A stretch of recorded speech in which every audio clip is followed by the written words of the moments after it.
This looks like a good spot to sit. I can lean against this tree, and I'm blocked from the wind a little bit here if I just sit down all cozy. There we go. Brought my blanket to cover up a little bit because it is a little windy and I don't want to freeze. So, there. This is nice. To finally be outside and get some fresh air since all the snow melted. Feels nice to breathe in the cold air, actually. It makes me feel refreshed in a way. It's kind of strange, but I like it nonetheless. Now, let's see where... Oh! Hi. Sorry, didn't see you there. Is this your tree? Well, you're kind of just chilling in its branches up there, so I assumed... Oh, you wanted to get away. Oh, well, okay, give me just a second and I'll pack up my stuff and I'll be out of your way. Yeah. No, you want some space and to be away from people, and you deserve to have that. I'm not offended at all. I can go find a different tree. I actually didn't know anybody else knew about this place. I never see people in this park anymore. So it's nice to see somebody else hanging out here too. Can I ask though why you're in the tree? You like it up there. Well, okay. That's fine. I used to love climbing trees when I was little too. I don't anymore because one time I couldn't get out and it kind of traumatized me a little bit. So I just keep my feet on the ground. It's a bit safer.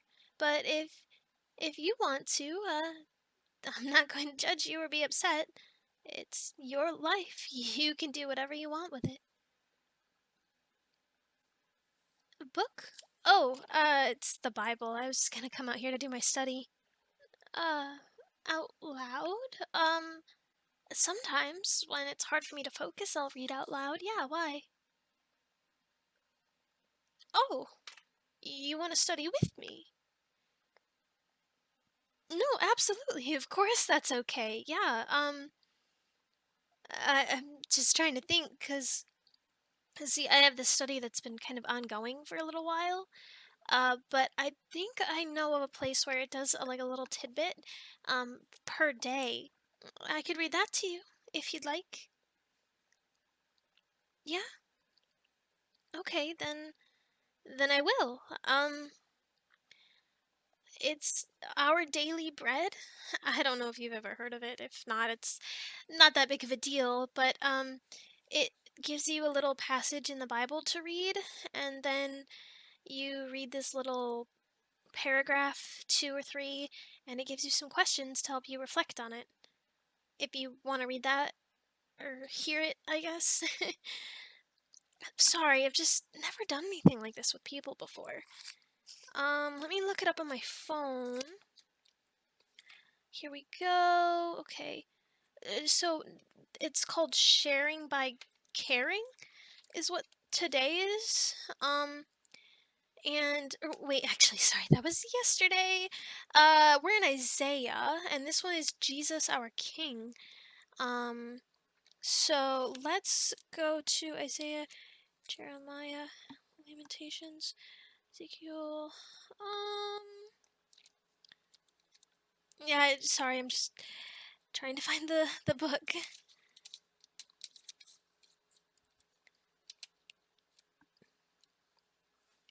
There we are, Isaiah. Let's see, we're in Isaiah chapter 32. Let me flip to it here. 34, 31, past it. 32. And we're going to be reading verses 1 through 8. It says, "The kingdom of righteousness. See, a king will reign on righteousness, and rulers will rule with justice. Each one will be like a shelter from the wind and a refuge from the storm, like streams of water in the desert and the shadow of a great rock in a thirsty land. Then the eyes of those who see will no longer be closed, and the ears of those who hear will listen. The fearful heart will know and understand, and the stammering tongue will be fluent and clear. No longer will the fool be called noble, nor the scoundrel be highly respected. For fools speak folly, their hearts are bent on evil. They practice ungodliness, and spread error concerning the Lord. The hungry they leave empty, and from the thirsty they withhold water. Scoundrels are wicked methods. They make up evil schemes to destroy the poor with lies, even when the plea of the needy is just. But the noble make noble plans, and by noble deeds they stand. So that one was kind of, I feel like it was a little metaphorical, but let's read through this. It kind of explains it a little bit more if, anything is hard to understand. It says, Jesus, our King. While drilling for oil in one of the sunniest and driest countries in the world, teams were shocked to uncover a huge underground system of water. So in 1983, the Great Man-Made River project had begun, placing a system of pipes to carry the high-quality fresh water to cities where it was sorely needed. A plaque near the project's inception states, "From here flows the artery of life." The prophet Isaiah used the image of water in a desert to describe a future righteous king. As kings and rulers reigned with justice and righteousness, they would be like streams of water in the desert and the shadow of a great rock in a thirsty land. Did we read that? It says, each one will be like a shelter from the wind and a refuge from the storm, like streams of water in the desert and the shadow of a great rock in a thirsty land. Verse 2. So it's quoting verse 2 there. Some rulers choose to take instead of give. The mark of a God-honoring leader, however, is someone who brings shelter, refuge, refreshment, and protection. Isaiah said that the fruit of God's righteousness will be peace for his people, and its effect will be quietness and confidence forever. Isaiah's words of hope would later find fullness of meaning in Jesus, who himself will come down from heaven. And so we will be with the Lord forever. The great man-made river is just that, made by human hands. Someday, that water reservoir will be depleted. But our righteous King brings refreshment and water of life that will never run dry. And then here's the reflection questions. It says, where do you need Jesus to bring the water of life? So where in your life do you need Jesus to help you? Yeah. Yeah, that can be a tough spot to be, I'm sure. I can't imagine it's very easy, no. Let's see. For me, probably with work. It's hard for me to enjoy it. I'm kind of the person that, likes a little bit of change every now and then. And sometimes I can feel like a robot running on the same system every day. So, allowing him to come into my life and help fix that, it would be really nice. Help change things and help me feel more energized and like what I'm doing matters a little bit more. I know it does. I get lots of compliments and all that kind of stuff from friends and family, but sometimes it's deeper than that. And it's only in a spot that God can reach. So I have to trust him a lot, and I struggle with that. I'm kind of a control person. I like having control over things because if I control them, then they're less likely to hurt me, so I like to have that. But there's a second question. How can you follow his example of bringing refreshment to others? So, what can we do to help others that God might have already told us how to do? Yeah, that's a great way of, doing that is, letting them know that they're appreciated and they're valued and they're wanted and that their life matters, you know. Even a complete stranger needs to hear that. Have you ever seen the people who like give notes to strangers and they're like just a one sentence thing, but it's something really deep that that person really needed to hear at that moment? I think little things like that are really important. I think we can call on God to allow us to be messengers for these people. and to help them. How and when and, you know, what he needs us to say or do is up to him, and he can guide us through that. I Thanks. I Sometimes I feel knowledgeable, but there's still so much more to learn and so much more that I'll never know. I guess I'm just trying to do my best to help as many people as I can. I definitely think it's what God would want me to do, and well, I want to make him proud, you know? I want to die and go to heaven, and I want him to say, "Well done, my good and faithful one." You know, I want to see him open his arms and say, "I have missed you. Welcome home." I want to make my father proud. Sky Daddy. Yeah, that's what some people say. I think it's a really bad way of mentioning him. It's almost like demoralizing. Well, Daddy has a different connotation to it now, and it's not just what kids call their father.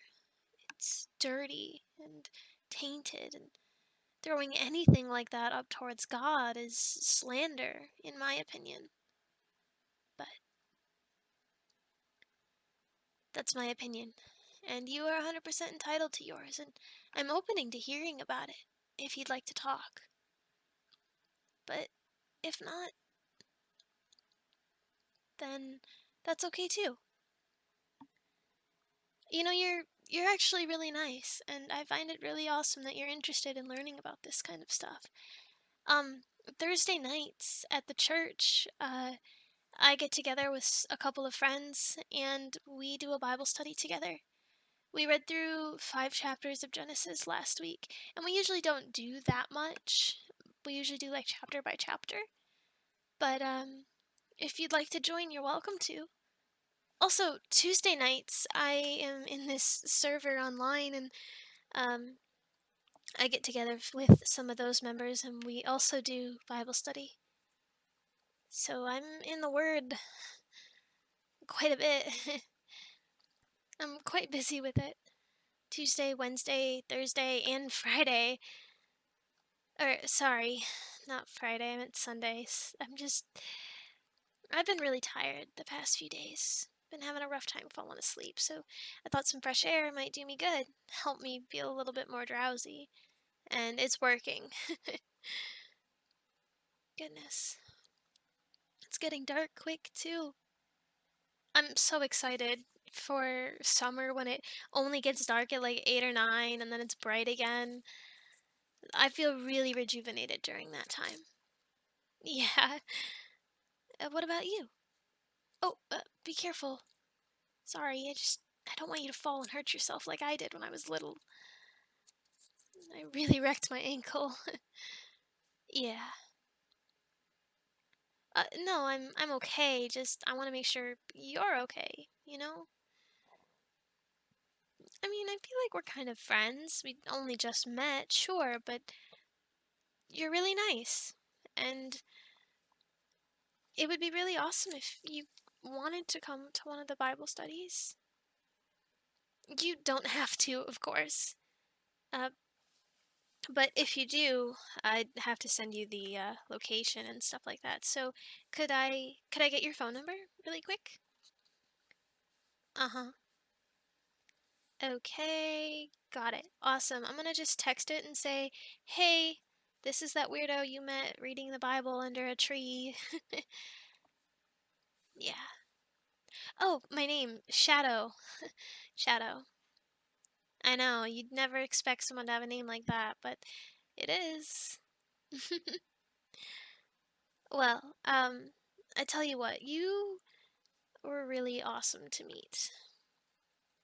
Yeah, and I think you're a really cool guy, and I'm excited to get to know you better. I'm excited to learn more about the Bible with you.